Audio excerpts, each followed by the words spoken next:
the real kernel of truth was that I was in hospice at the same time as Terry Schiavo in 2005 with my brother, and when I was a teenager, and so I wanted to figure out a way to tell, what does it feel like when you're 17 years old and you're dealing with something that most people don't have to deal with at that age. Figure out a way to tell it in, an hour and a half. And so that was where a lot of the inventing came from, is how can I infuse this thing with the feelings I felt over the course of 6 years in a, truncated amount of time. Whenever I would talk about it in my late teens and early 20s, people were always like, what? So that was something where I was like, this is a very unique situation, and I definitely want to figure out how to tell a story about it. But I wanted to wait until I was, maturing as a writer, learning more about how to write movies, all of that. So I definitely took my time with it. Well, it was just a gorgeous script to read. So the draw is always for me, first and foremost, the script itself. And it was such a sort of beautifully executed script, like way beyond what one would think a first-time writer-director's, work would be. So, and the characters are complex and nuanced. And there are a lot of times when you'll read a script, and scripts are written to be greenlit. They're written to be liked, as opposed to written to be acted or executed into another medium and turned into a film. So it was sort of beautifully advanced and ready to go.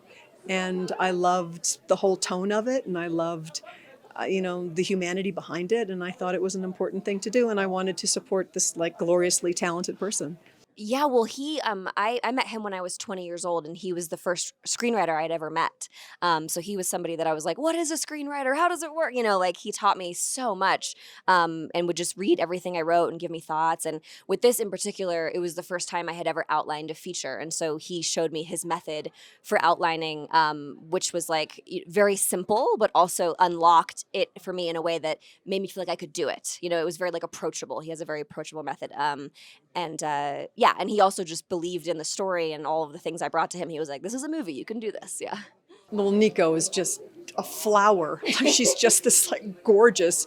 I mean, she really is. She's so beautiful that you find yourself staring at her, because she's sort of, I've never seen sort of such composed, poised beauty in someone so young.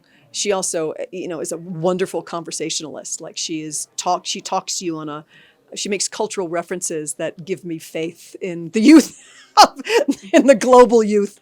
And she was, just glorious to work with. She's really just a huge, huge talent with a gorgeous heart. So. They were so adorable. Whenever they were talking, because they're mic'd all the time, and whenever we're listening to them, it was like the best podcast, just like this odd couple, and the things they would discuss that were so like intelligent and their unique perspectives. And I was like, people need to hear this. This is amazing.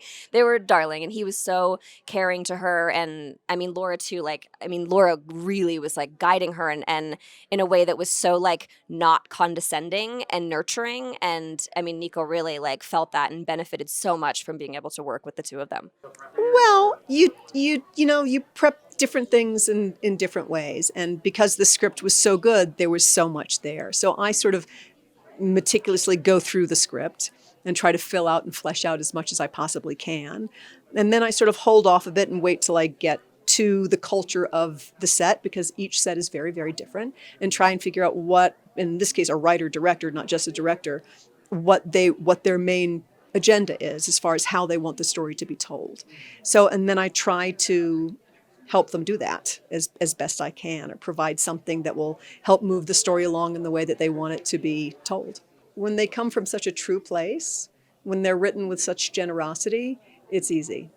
It's when they're not written with generosity and they're hard to execute, that's when it's hard. That's when you're emotionally exhausted at the end of the day.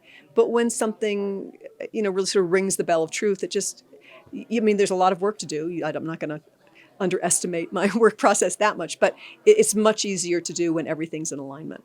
Oh man, I mean, I was crying, and everyone on set was crying.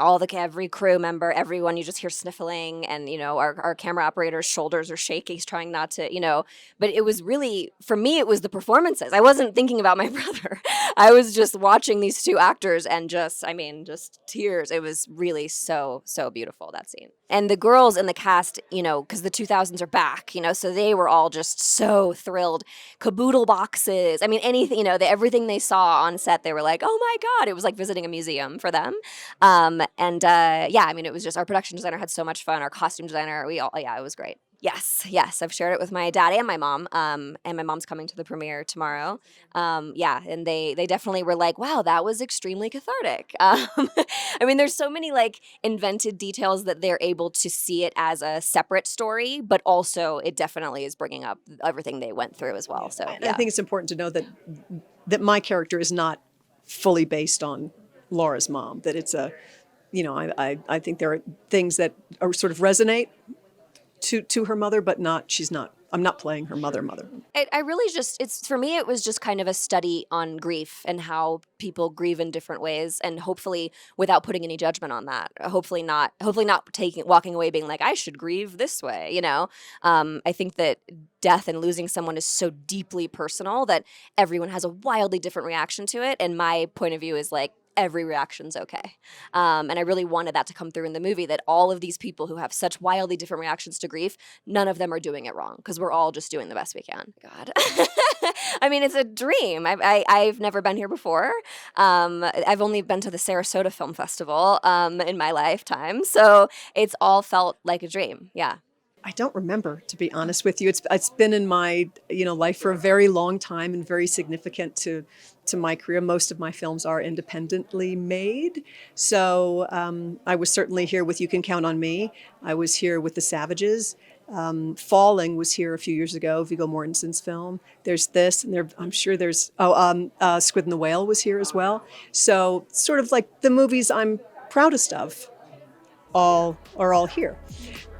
So it's really wonderful to be back.